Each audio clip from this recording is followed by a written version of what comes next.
昔日知名童星小彬彬温兆宇，2017年与老婆陈奕君离婚，双方一度闹得相当不愉快，最后协议蒙蒙彬监护权归陈奕君所有。如今陈奕君和蒙蒙彬感情融洽，如同朋友一样。而农历新年到来，母子俩也到龙山寺送爱，现场煮火锅给街友享用，借此机会教育蒙蒙彬。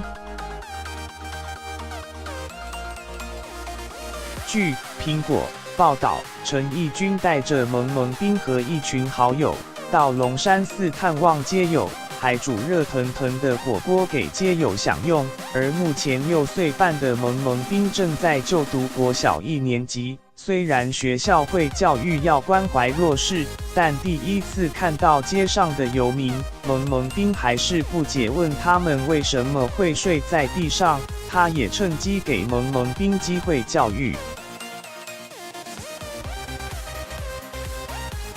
而陈奕君也透露，蒙蒙彬现在很懂事，之前在学校被同学取笑没有爸爸时，还高 EQ 的回答不是没有爸爸，是他们离婚，不适合睡在一起，也让他感到相当不舍。不过当蒙蒙彬想念哥哥时，也会自己上网找影片看，倒是很少提到爸爸。他现在则是除了之外，还有其他兼职。无语。